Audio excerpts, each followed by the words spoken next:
On Saturday, April the 14th, officers responded to the residence at East 41st Street to find 33-year-old Kareem Palmer deceased from unknown injuries. They believe that the circumstances of this is unknown at this time, whether he got shot or stabbed to death. Actually, some people who tag me in posts when news like this happens, I had somebody tag me and said he was stabbed to death. Another person said he was shot. So I still don't know at this point. But the only thing that I know about this person, that he goes by Mr. Savannah. He was a Savannah artist a long time ago. And to be honest with you, he was like one of the first people that I've seen to post his like videos on YouTube. I'm talking about like about 10 years ago. He has some videos on YouTube. I won't put his videos on my page because I might get demonetized for his content. His stage name was Mr. Savannah. He also had an entertainment group, I believe, or some type of promotion called Team Palmer. And this was a guy that was known in Savannah, but he was known because he was doing this music thing and he had a lot of money. Ironically, he had a song out called Ricky Jivens. I got a video out called Ricky Jivens. But who knows why he was killed? Maybe he was targeted because of his assets. This was also a guy that did have a lot of money, and he was known for having a lot of money. So could this have been a targeted armed robbery gone bad? Possibly. I don't know those circumstances. I hate to go on a wild guess like that, but any other further information I can give about this, I'll let y'all know, especially how he died, because it's still unknown. And also, my next piece of news, police have arrested Trevor Bollinger for aggravated assault after they found explosive materials in the Georgetown home Wednesday night. About 10 p.m. Wednesday, Chatham County Police Department received a call for service in Georgetown at the Trellis apartment complex on Brasler Boulevard, according to county officials. Police arrested Bollinger, who is an active military member, for aggravated assault. When police officers secured the residence, they found items which led to them to call the U.S. Army Explosive Ordnance Disposal Team for support. Chatham police have turned over the investigation of those explosive materials to the U.S. Army Criminal Investigation Division.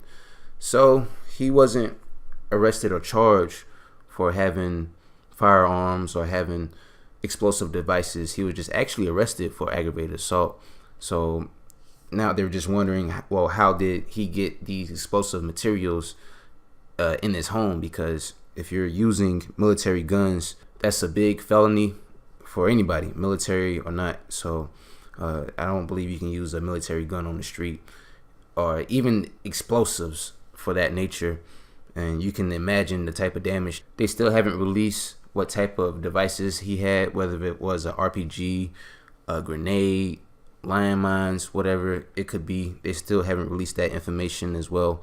But any other information about this, I'll let y'all know. But it's just odd that they didn't charge him for having some type of special firearms, because I believe that even if you would try to put this in your home, you should have some type of special license, even though this probably doesn't apply for a military person, but just for a regular person on the street. I can't imagine having what type of explosive device could be any good.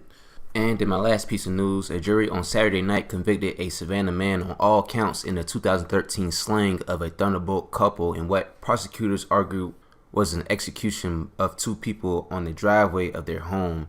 Defendant Nathaniel Willie Nate Wilkins, who ages 29, was guilty of malice murder, felony murder, and aggravated assault in each of the slayings.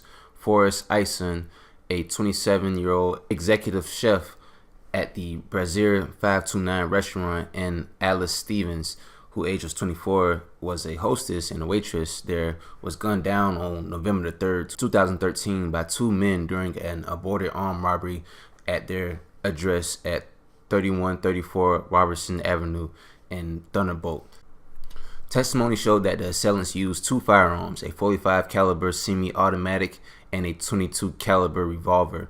They were attacked as they returned home from a night out downtown, and each had a elevated blood alcohol level, which the prosecutor said that they were pretty much hammered and they were just drunk out of their minds. And the testimony showed that Ison was shot 3 or 4 times and Stevens was shot twice, both on the staircase to their door at their home. Assistant Public Defender Bob Attridge told the same jury, however, that the foundation of the state case was extremely suspect testimony of several witnesses, including Wilkins' sister, Tracy Burgess, who was a co-defendant that turned a state witness. During testimony by the prosecution's final witness, the Thunderbolt police chief, Bob Merriam, jurors heard a tape recording of Burgess' conversation with Merriam en route to the Chatham County Jail after her arrest. In it, Burgess, who is Wilkins' older sister and Mike Jones' former girlfriend, repeatedly denied driving the car that carried the two assailants to the slaying scene. And quote, "I didn't drive the car. My brother drove the car. I was in the back seat." In earlier testimony, she admitted driving the car. Both men got out the car, she said, adding that the lady Stevens screams his Wilkins name, so my brother shot her. I don't know where he shot her. Mike Jones got out the car too.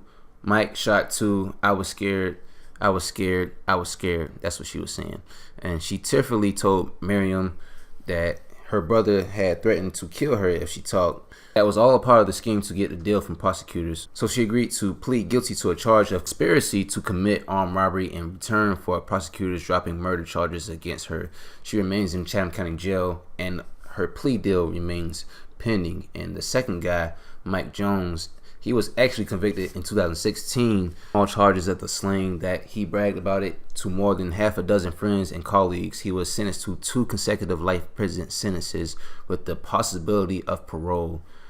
So pretty much he'll be spending his natural born life in jail. I mean, I don't think no appeal. He can't beat any appeal. So both these guys are pretty much their lives are over with as far as the outside world. And that's just all the news that I have for today. Anything else that I can provide, I'll let y'all know as well. But that's all. It's Pac-Man Jones with Savannah Seaport News, and stay blessed.